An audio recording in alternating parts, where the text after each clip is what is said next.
Halo semuanya, kembali lagi dengan aku Nika dari Pastor PO. Hari ini aku akan minta sharing dari salah satu MC di Jakarta. Halo semuanya, gue Anthony Steven, gue nge-MC untuk acara wedding dan juga sekarang lagi ngetren namanya Sangjit, jadi mulai nge-MC untuk wedding dan Sangjit. So far sih udah 10 tahun untuk nge-MC dan kebetulan seneng banget, terima kasih udah diundang untuk di acara YouTube hari ini. Jadi kita akan ngobrol soal persiapan wedding ya. Persiapan wedding dari sisi MC kali ya, ya. Oke, mungkin tergantung ya nih kalau ngomongin persiapan wedding dari si MC, karena mungkin biasa klien tuh kalau pilih MC itu udah ke vendor ke berapa ya, keempat atau kelima kali ya, kesekian ya. Jadi biasanya beda sama WO. Kalau WO kan biasanya ke satu atau kedua setelah venue. Kalau MC itu dan entertainment tuh biasanya mungkin bisa sekitar ke 4 ke 5. Kenapa sih memang kita tuh memang dipilihnya agak akhir atau bahkan mepet-mepet bisa 3 bulan, bisa 6 bulan. Cuman yang perlu diketahui sama semua klien yang mungkin juga lagi pengen bikin wedding mereka, kalau gue lebih suka kalau setiap klien itu punya sebuah namanya konsep. Jadi wedding itu ya kita kerja Sabtu Minggu ya, Sabtu Minggu dengan rundown yang sama, rundown A, rundown B atau tipikal mirip. Jadi ya. Gue berharap setiap klien yang datang ke gue itu punya konsep acara wedding. Jadi ketika mereka datang udah tahu nih konsep weddingnya apa sih gitu. Apakah mereka mau konsep tuh macam-macam ya. Jadi misalnya apa tuh, Ton? Misalnya ada yang mau yang elegan. Ada yang mau exactly royal wedding. Royal wedding yang exactly yang pengennya ya royal wedding yang mewah, elegan gitu. Ada juga yang pengennya mungkin lebih ke intimate wedding, tapi intimate pun juga macam-macam. Ada yang pengennya, gue pengennya intimate tapi tetap formal. Gimana ya? Intimate tapi formal. Ada juga yang intimate tapi fun. Bener-bener bisa ngeblend sama tamu yang kayak ini bukan wedding, ini kayak bener-bener ini bener-bener celebration. Ini celebration family. Celebration family gitu. Jadi memang konsep itu yang selalu ditanya sama gue sih kalau ada klien yang nanya ke gue, lu mau wedding ya? Oke, konsepnya apa? Mungkin banyak banget klien tuh yang nggak sampai sekarang datang belum tahu nih konsepnya apa gitu. Kalau gue sebagai MC, gue pengen klien punya konsep. Kalau memang dia nggak punya konsep, gue akan bantu untuk explore konsepnya. Karena to be honest, sayang ya, merit kan ratusan juta. Which is ketika lu datang dengan ratusan juta itu lu bikin, atau bukan sampai MM-an, mungkin ada yang bikin sampai MM-an. Sayang ketika orang datang ke sebuah resepsi pernikahan, tapi tamu lu tuh nggak remember. Ini tuh acaranya apa ya, beda. Ini kayak datang ke sebuah wedding yang pada umumnya. Jadi orang tuh nggak remember acaranya secara konsep. Apa sih yang biasanya paling lu gali nih? Misalnya nilai personal mereka, atau karakteristik mereka, atau mungkin tamu-tamu mereka, mungkin demografi tamu kan biasanya banyakan teman, banyakan keluarga, atau banyakan maybe partner bisnis atau gimana. Nah ini yang mungkin agak ngebedain MC ya, karena MC ini kan benar-benar service dan ini setiap orang tuh punya uniqueness-nya sendiri. Jadi ketika gue datang ketemu klien gue, ketika gue ketemu mereka, gue tahu face to face, gue baru tahu oh orangnya tuh kayak gini. Oh, jadi sempat ngobrol dulu. Sebelum ngobrol dulu, harus ngobrol dulu. Harus kenal dulu. Cuman ya gitu, kalau ada orang yang memang punya personalnya beda-beda sih. Jadi konsepnya tuh kadang-kadang nggak bisa disamain. Konsep A dan konsep B itu nggak bisa di copycat.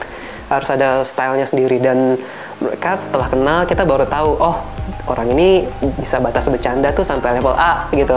Iya. Bercandanya kalau sampai level B ntar dia tersinggung gitu. Jadi kita tahu gimana cara. Atau orangnya yang kayak gampang banget dibully gitu ya. Betul. Jadi kita harus juga ngobrol-ngobrol dan paham sih. Dan untuk persiapan wedding sendiri sebenarnya kalau ngomongin acara sebagai MC, untuk MC wedding sih kita cukup simple ya, maksudnya karena rundown mostly udah dibikinnya sama WO. Kita bantu bikin konsep. Tapi dalam acara sendiri sebenarnya ada 3 pihak yang sangat membantu dalam kesuksesan acara. Oke, apa aja tuh, Ton? Biasanya yang pertama tentu MC-nya karena dia leadernya dong untuk acaranya. Yang kedua itu si WO. Kenapa sih WO? Karena WO itu yang mengorganisasi acaranya. Jadi bayangkan ketika lagi sebuah acara, MC udah opening segala macam, tapi barisan keluarga belum siap. Okay. Sejago apapun MC-nya. Itu masalah genting gitu. Itu masalah genting ya. Sejago apapun MC-nya, mau ngomong bisa 5 menit gitu, 15 menit. Tapi tamu akan boring. Tamunya boring. Tamunya boring. Yang akan dilihat, kok acaranya nggak smooth ya. Yang disalahkan ujungnya MC gitu. WO juga kena. WO juga kena ya. Terus yang poin yang tidak kalah penting itu entertainment. Kenapa sih entertainment itu penting? Kenapa entertainment itu menjadi sosok yang vital? Banyak orang yang mikir entertainment itu kayak ya udah yang penting ada musik play gitu. Tapi nggak sesimpel itu gitu. Karena ketika mungkin kalau pernah nonton YouTube gitu ya, ada yang cuman isinya teks, orang ngobrol doang, Cuman teks. ngobrol doang, terus belakangnya ada audionya yang jadi backsoundnya. Hasilnya akan sangat beda. Begitu juga dengan entertainment, gimana dia bisa nge-feeling untuk misalnya oke nih MC-nya lagi mau naikin acaranya nih, ayolah moodnya juga dinaikin. Itu juga menjadi sebuah momentum. Tantangan. Iya. Makanya untuk untuk MC sendiri itu entertainment tuh penting juga karena dia membantu untuk bikin acara itu naik.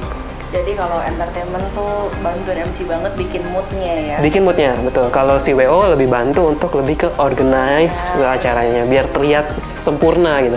Kalau MC memang udah memang ujung tombaknya. Ujung tombaknya. Betul. Ya. Jadi nih kita summary dikit nih ya supaya nggak bingung. Berarti sebenarnya tipe-tipe yang acara yang biasa dirimu bawain itu ada tipenya yang royal wedding, tipenya yang formal, tipenya ada intimate, atau ada gue lupa lagi nggak nih? Biasanya sih kalau kebetulan gue itu tipe MC yang jadi memang MC itu ada yang fun, ada yang formal, ada juga yang memang lebih casual gitu. Tapi kalau gue memang lebih ke formal dan ke casual. Karena mungkin secara profil gue nggak ke arah fun. Jadi mungkin kalau ketika ada klien gue pengen semua lu bisa ngelit joget di depan, yang lain joget. I cannot. Sorry, I cannot. Tapi kalau cuman untuk ngebuat acara moodnya itu warm. Nah itu gue bisa ngebuat acara moodnya warm, terus bener-bener lu kayak dateng di weddingan yang kayaknya nih gue kenal nih, kayak gue merasa dekat dengan acaranya, dengan kliennya, terus si vendor juga si MC juga bisa touch langsung ke tamunya. Nah itu yang menjadi yang ngebedain gue mungkin sama MC lain. Soalnya penting banget sih. Soalnya kadang-kadang tamu mau besar, mau kecil, mereka butuh satu orang yang dilihat supaya mereka bisa dilihat ya. Betul. Bisa dilihat. Jadi acaranya nih seperti ini, acaranya akan seperti ini. Betul. Gitu ya Ton ya. Kasih tips dikit buat kita gimana sih cara pilih MC yang cocok di luar masalah jenis pestanya, jenis apa aja, kan pasti kan ada titik-titik atau karakter apa, atau ya masukan lu lah kalau mencari MC gimana? Kalian tuh harus budgetnya dulu sih. Budgetnya tuh di mana? Karena MC juga punya budgetnya sendiri. Ketika kalian mau ada budget yang super high, which is kadang MC itu bukan hanya sekedar sosok yang menjadikan dia itu bisa ngomong aja, tapi ada pride yang dibawakan.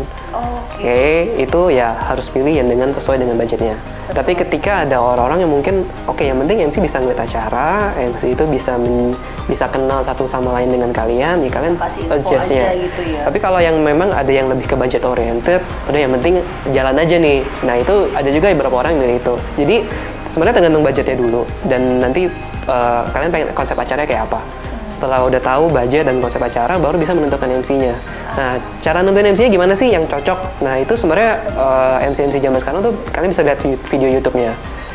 Tapi kalau portofolionya, video YouTube-nya, atau mungkin kalau dia nggak punya YouTube, kalian bisa lihat dari gimana sih sosial medianya, Instagram-nya, terus bagaimana review dari klien, either dari platform-platform online yang ada. Kalau sebelum milih, kalian harus milih, ya pasti harus kenal dulu, harus ngobrol dulu, tahu nyambung nggak. Ketika kalian punya gap dengan MC-nya, ya susah juga buat jadi MC acara kalian gitu. Kecuali memang kalian mencari sesuatu hal yang pride, which is yang kalian cari artis. Ya kadang-kadang memang itu menjadi sebuah pride keluarga kan. Jadi itu yang harus dieksplor dulu, budget, budget, mau MC yang level mana, levelnya mau yang mana. Jadi dari budget, level MC yang mana. Betul. Terus yang ketiga? Yang ketiga baru nanti ya konsep acaranya dan nyambung nggak sama kalian. Nyambung nggak ya sama kalian. Betul. Tapi jangan salah loh, ini juga salah satu MC terkenal, agak sedikit udah mulai mendekati artis, kau bisa cek Instagramnya dia. Enggak lah, artis terkenal. Oke, closing dari kamu silakan. Thank you buat waktunya tentunya, dan jangan lupa untuk bikin wedding itu ya sesuatu hal yang membuat itu kalian ya lu bikin wedding ya lu maunya kayak gimana, jangan ngikutin mau orang gitu. Jadi kalau lu mau bikin wedding pastikan udah tahu lu mau bikin kayak gimana. Wah, nyambung nih sama slogan kita dari kemarin. Kita tuh selalu bilang bikin wedding itu nggak simple, tapi memang nggak susah juga. Tapi yang pasti jangan sampai momen penting kamu hilang karena your happiness is matter. Betul. Setuju ya, gitu. Oke. Aku Nika dari Pasuteo, thank you banget. Sama-sama. Dari udah mau hadir, aku dibantu banget sama Anthony hari ini. Kita ketemu lagi mungkin kalau sama Nika atau nanti ketemu di event bisa say hi aja. Say hi sama kita ya. Yeah, Oke, okay. thank you. Bye-bye. Dadah.